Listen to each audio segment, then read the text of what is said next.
ओम गुरुर्ब्रह्मा गुरुर्विष्णु गुरुर्देवो महेश्वरा गुरुर् साक्षात् परब्रह्मा तस्मै श्री गुरुवे नमः। ओम वंदे देव उमापतिं सुरगुरुं वंदे जगत्कारणं वंदे पन्नगभूषणं मृगधरं वंदे पशूनां पतिं वंदे सूर्यशशाङ्कवह्निनयनं वंदे मुकुन्दप्रियं वंदे भक्तजनाश्रयं च वरदां वंदे शिवं शङ्करम्। आदौ रामतपोवनादिगमनं हत्वा मृगं काञ्चनं वैदेहीहरणं जटायुमरणं सुग्रीवसंभाषणं बालीनिग्रहणं समुद्रतरणं लङ्कापुरीदाहनं पश्चाद् रावणकुम्भकर्णहननम् एतत् श्रीरामायणम्। भगवान सियापति रामचंद्र के चरण कमलों में नतमस्तक होकर के हम ये रामचरितमानस अयोध्या कांड के 57वें दोहे से आगे की कथा करने जा रहे हैं, जो इस प्रकार है। कल आपने सुना इस प्रकार से सुना। उसी समय यह समाचार सुनकर सीता जी औकुला उठी। रामचंद्र जी की यह समाचार सुनकर सीता जी औकुला उठी और सास के पास जाकर उनके दोनों चरण कमलों की वंदना कर सिर नीचा करके बैठ गई। दीन आशीष सासु मृदबानी अति सुकुमारी देखे अकुलानी बैठी नमित मुख सोचत सीता रूप राशिपति प्रेम पुनीता। सास ने कोमल वाणी से आशीर्वाद दिया हुए सीता जी को अत्यंत सुकुमारी देखकर व्याकुल हो उठी। रूप की राशि और पति के साथ पवित्र प्रेम करने वाली सीता जी नीचा मुख किए बैठी सोच रही है।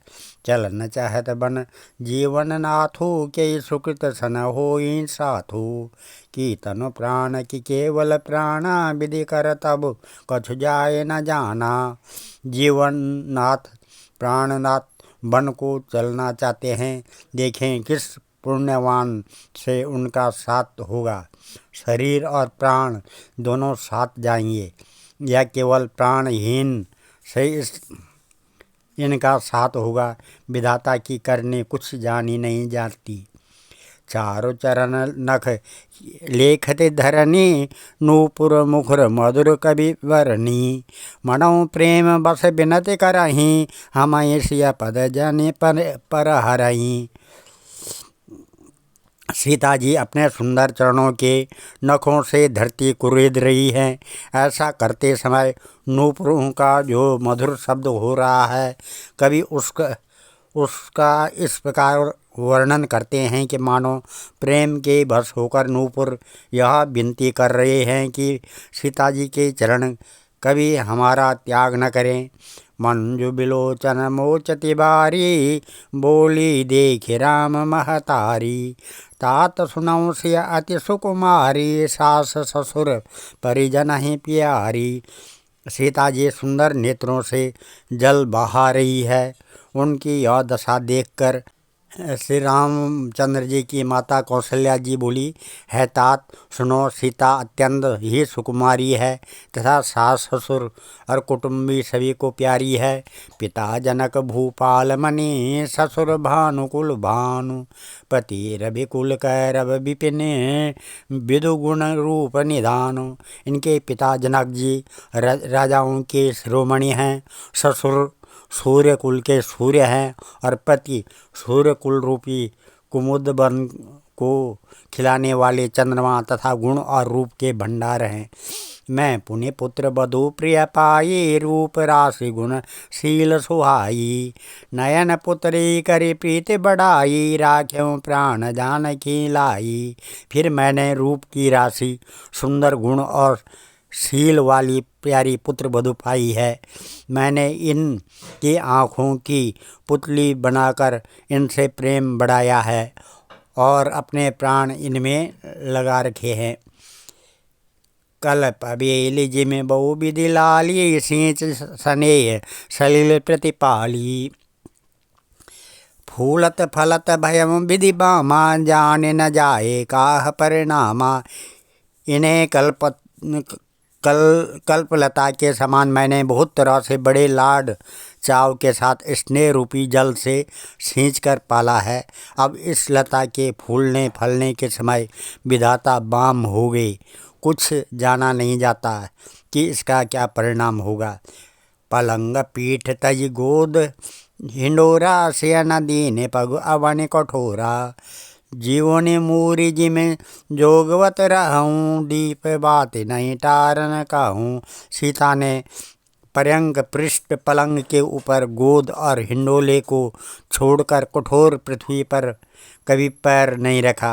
मैं सदा संजीवनी जड़ी के समान इनकी रखवाली करती रही हूँ। कभी दीपक की बत्ती हटाने को भी नहीं कहती। सोई सिया चलन चाहते बन साथा, आयसो का होय रघुनाथा। चंद किरण रस रसिक चकोरी, रवि रुख नयन सकाई के में जोरी। वही सीता अब तुम्हारे साथ बन चलना चाहती है रघुनाथ, उसे क्या आज्ञा होती है। चंद्रमा की किरणों का रस अमृत चाहने वाली चकोरी सूर्य की ओर आँख किस तरह मिला सकती है।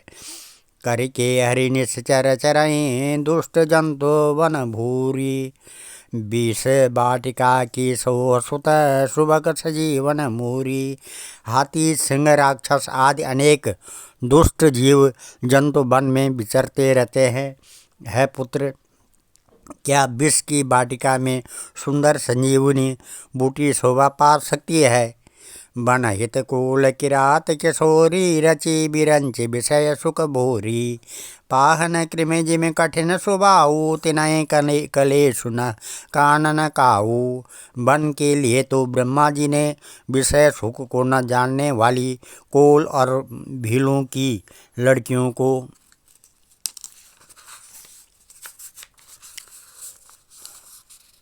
रचा है। जिनका पत्थर के कीड़े जैसा कठोर स्वभाव है, उन्हें वन में कभी क्लेश नहीं होता है। कहता पसत्य कानन जोगु, जिन तप हेतु तजा सब भोगु।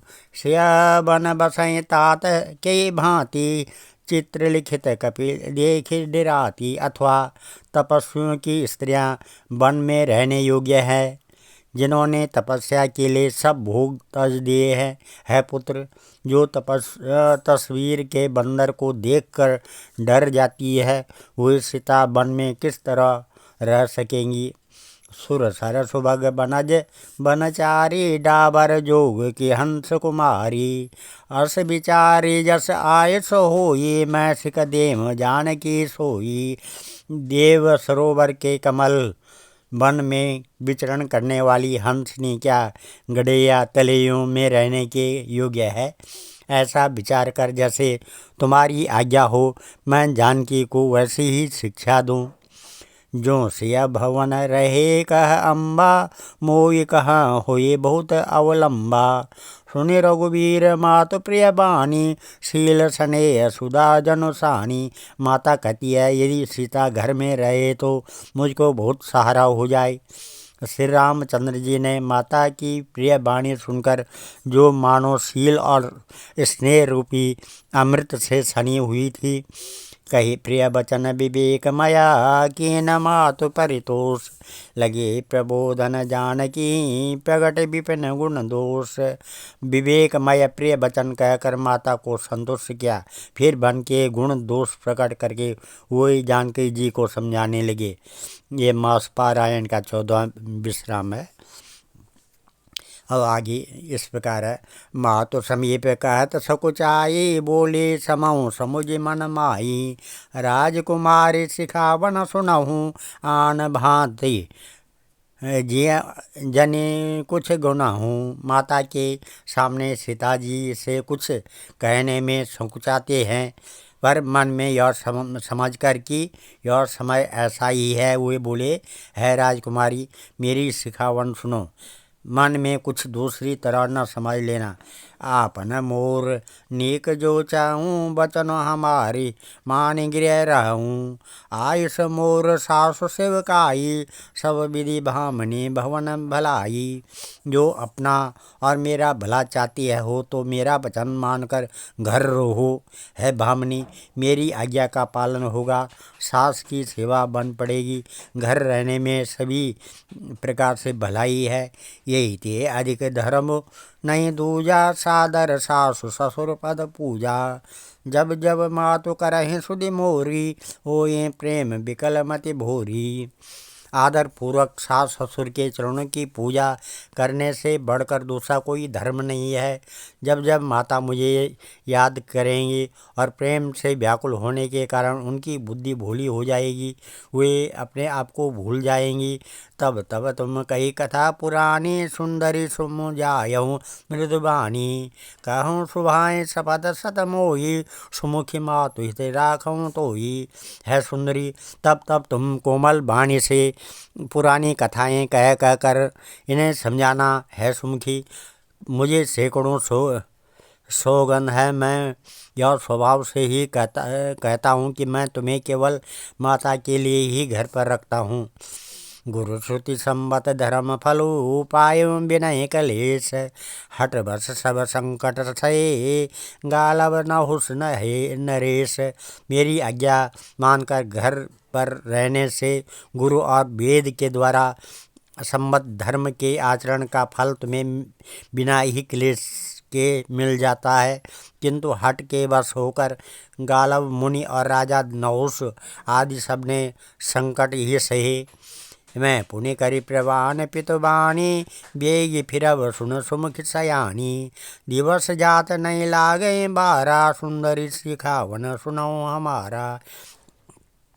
है सुमुखी, है सयानी, सुनो, मैं भी पिता के वचन को सत्य करके शीघ्र ही लौटूंगा, दिन जाते देर नहीं लगेगी। है सुंदरी, हमारी यह सीख सुनो। जो हट हट करो प्रेम बस बामा, तो तुम दुख पाओ परिणामा। कानन कठिन भयंकर भारी, घोर घाम हिम बारी बयारी। है बामा, यदि प्रेम वश हट करोगी तो तुम परिणाम में दुख पाओगी। वन बड़ा कठिन क्लेशदायक और भयानक है, वहाँ की धूप जाड़ा वर्षा और हवा सभी बड़े भयानक हैं। कुश कंटक मग कांकर धाना, चलब पया देहि बिनु पद त्राणा। चरण कमल मृदु बंजु तुम्हारे, मार्ग अगम भूमिधर भारे। रास्ते में कुश कांटे बहुत से कंकण हैं, उन पर बिना जूते के पैदल ही चलना होगा। तुम्हारे चरण कमल कोमल और सुंदर हैं, और रास्ते में बड़े बड़े दुर्गम पर्वत हैं। कंदर खो नदी नद नारे, आगम अगाध न जाय निहारे। भालु बाग वृक के हरि नागा, करहि नाद सुनि धीरज भागा। पर्वतों की गुफाएं, खो, दरें, नदियाँ, नद और नाले ऐसे अगम्य और गहरे हैं कि उनकी ओर देखा तक नहीं जाता। रीछ, बाघ, भेड़िए, सिंह और हाथी ऐसे भयानक शब्द करते हैं कि उन्हें सुनकर धीरज भाग जाता है। भूमि शयन बल कल बसन, असनो कंद फल मूल। ते की सदा सब दिन मिलई, सबों समय अनुकूल। जमीन पर सोना, पेड़ों की छाल के वस्त्र पहनना, कंद मूल फल का भोजन करना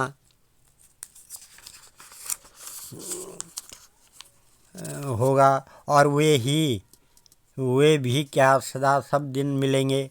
सब कुछ अपने समय के अनुकूल ही मिल सकेगा। नर आहार रजनी चर चरहि, कपट बेश विधि कोट करहि।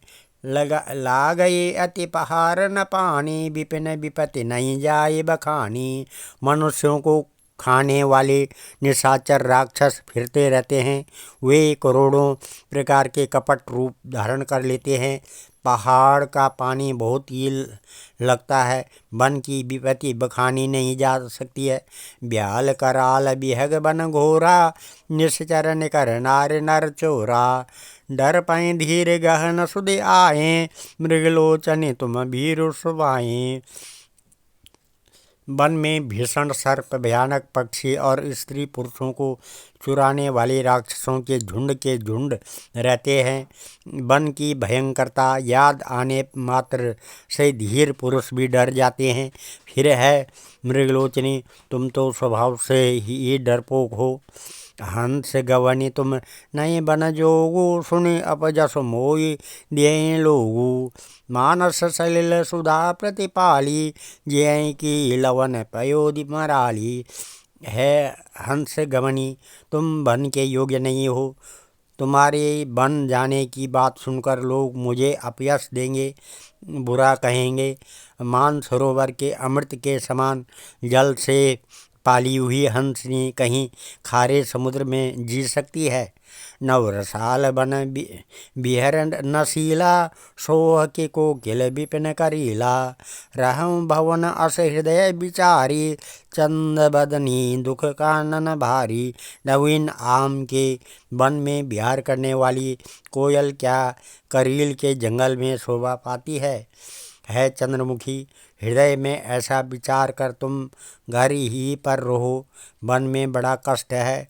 सहज सूर्य गुरु स्वामी सिख, जो न करें सिर मानी। सो पछताए अघाय उर, अवश्य हो ये हित हानि। स्वाभाविक ही हित चाहने वाले गुरु और स्वामी की सीख को जो सिर चढ़ाकर नहीं मानता, वह हृदय में भरपेट पछताता है और उसके हित की हानि अवश्य होती है। सुनि मृदु बचन मनोहर, पिय के लोचन ललित भरे जल सिय के। शीतल सिक दाहक भई कैसे, चकहाएँ शरद चंद निश जैसे। प्रियतम के कोमल तथा मनोहर वचन सुनकर सीता जी के सुंदर नेत्र जल से भर गए। श्री राम जी की यह शीतल सीख उनको कैसी जलाने वाली हुई, जैसे चकवी को शरद ऋतु की चांदनी रात होती है। उतरो न आओ विकल बैदेही, तजन चाहत सुचे स्वामी स्नेही। बर बस रो की बिलोचन बारी, धरि धीरज उर अवन कुमारी। जानकी जी से कुछ उत्तर देते नहीं बनता। वे यह सोचकर व्याकुल हो उठी कि मेरे पवित्र और प्रेमी स्वामी मुझे छोड़ जाना चाहते हैं। नेत्रों की जल आंसुओं को जबरदस्ती रोक कर वे पृथ्वी की कन्या सीता जी हृदय में धीरज धरकर लागी सास पग कह कर जोरी। क्षमा भी देखी बड़ी अभिनय मोरी, दीन प्राणपति मोई सिख सोई। जय विदे मोर परम हित होई। सास के पैर लगकर हाथ जोड़कर कहने लगी, है देवी, मेरी इस बड़ी भारी ढिठाई को क्षमा कीजिए। मुझे प्राणपति ने वही शिक्षा दी है जिसे मेरा परम हित हो।